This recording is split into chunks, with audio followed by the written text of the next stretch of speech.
Assalamualaikum warahmatullahi wabarakatuh.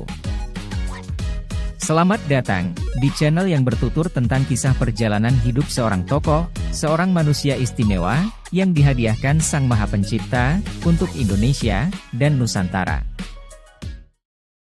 Kesempatan kali ini, kita akan berkenalan dengan habaib yang bernama Habib Hashim bin Musayyah bin Abdullah bin Yahya, atau yang dikenal sebagai Tuan Tunggang Parangan, dari Kutai, Kalimantan Timur. Tuan Tunggang Parangan adalah penyebar agama Islam dan penasehat utama di Kerajaan Kutai, Kalimantan Timur pada abad 16 dan 17 Masehi.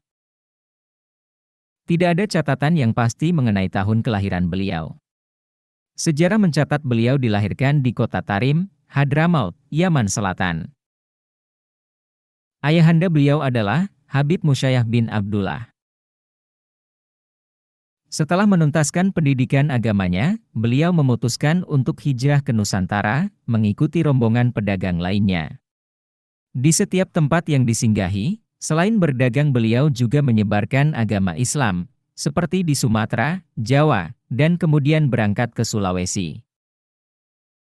Di Sulawesi, beliau berjumpa dan berkenalan dengan seorang ulama yang telah lama menetap di Makassar, bernama Khotib Tunggal Abdul Makmur, atau yang dikenal sebagai Datuk RI Bandang. Keduanya kemudian sepakat berangkat ke Kalimantan, setelah mendengar tentang sebuah kerajaan besar, yang rakyatnya banyak memeluk agama Hindu dan Dayak Kaharingan. Kerajaan yang dimaksud adalah Kerajaan Kutai. Tuan Tunggang Parangan dan Datuk RI Bandang tiba di pesisir Kalimantan pada masa kekuasaan raja yang bernama Aji Mahkota, abad 16 Masehi. Konon, beliau disebut Tuan Tunggang Parangan oleh masyarakat Kutai dan sekitar, karena ketika datang ke Kutai, beliau menunggang jukut atau ikan parangan. Raja Aji Mahkota sedang berunding dengan para menteri, mengenai permasalahan-permasalahan yang terjadi di Kerajaan Kutai, ketika seorang punggawa melaporkan kedatangan dua orang asing dari arah laut. Kedua orang tersebut, tak lain adalah Datuk RI Bandang, dan Tuan Tunggang Parangan. Mereka berdua dibawa masuk ke istana, menghadap sang raja. Kedua pendatang tersebut memperkenalkan diri mereka masing-masing, dan menyampaikan maksud dan tujuan dari kedatangan mereka untuk berdakwah, mengajak raja dan segenap rakyat Kerajaan Kutai untuk memeluk agama Islam. Terjadilah tanya jawab antara raja yang dibantu para menteri, dan kedua orang pendatang itu. Raja tidak serta-merta menerima ajakan dakwah tersebut. Hingga akhirnya, Raja Aji Mahkota dan kedua tamunya terlibat adu kesaktian. Kedua tamu itu berhasil mengalahkan kesaktian sang raja. Setelah mengakui kekalahannya, Raja Aji Mahkota memeluk agama Islam, diikuti oleh keluarga, menteri, punggawa, dan para pembesar kerajaan. Para bangsawan diberi pelajaran agama Islam mengenai sholat 5 waktu, hukum Islam, membaca tulisan Arab, dan lain-lain. Agama Islam tersebar ke seluruh negeri, seperti Jahitan Layar, Hulu Dusun, Sembaran, Binalu, Sambuyutan, dan Dondang. Raja Aji Mahkota juga menyebarkan agama Islam ke beberapa wilayah lain, yaitu daerah Hulu hingga Loa Bakung, ke arah pantai hingga Kanyungan, Manubar, Sangkulirang, dan Balikpapan. Negeri-negeri ini kemudian menjadi daerah taklukan Kerajaan Kutai. Kemudian, didirikan sebuah masjid di ibu kota kerajaan sebagai tempat Tuan Tunggang Parangan mengajar. Setelah Kerajaan Kutai diislamkan, Datuk RI Bandang kembali ke Makassar, sedang Tuan Tunggang Parangan memutuskan untuk tinggal di Kutai sebagai penasihat utama kerajaan. Tuan Tunggang Parangan memberi pengajaran Islam pada kaum bangsawan Kutai. Beliau membuka komunitas belajar di masjid. Murid-murid dididik untuk menjadi pemeluk ajaran Islam yang taat dan pendakwah yang mumpuni.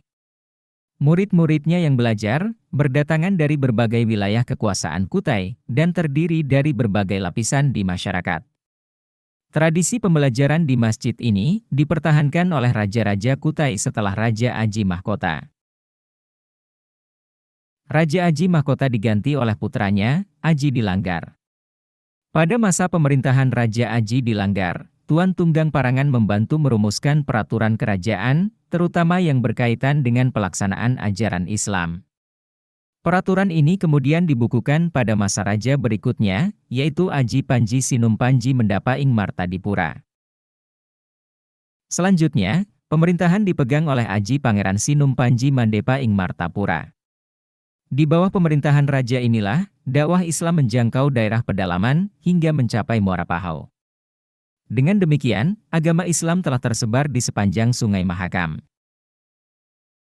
Masuknya agama Islam mempengaruhi setiap sendi kehidupan masyarakat Kutai. Seorang raja yang akan naik tahta, terlebih dahulu didoakan dan diberkati oleh para ulama.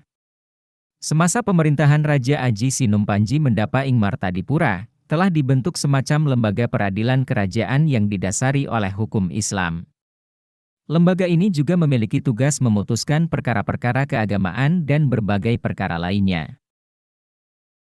Agama Islam lebih jauh pengaruhnya dengan ditetapkannya Undang-Undang Dasar Panji Selaten dan Undang-Undang Brajaniti. Undang-undang tersebut memuat pengaturan tata kehidupan raja, para pejabat kerajaan, dan berbagai hak dan kewajiban yang menyangkut syariat Islam. Gelar Sultan mulai digunakan pada masa pemerintahan Raja Aji Muhammad Idris, abad 18 Masehi. Tuan Tunggang Parangan menetap di Kutai hingga akhir hayatnya. Semasa hidupnya, beliau berperan sebagai soko guru dalam dakwah Islam di Kerajaan Kutai. Makam beliau berada di Desa Kutai Lama, Kabupaten Kutai Kartanegara, Kalimantan Timur. Demikian perkenalan singkat kita dengan Tuan Tunggang Parangan, alias Habib Hashim bin Musyayah bin Abdullah bin Yahya, dari Kutai Kartanegara.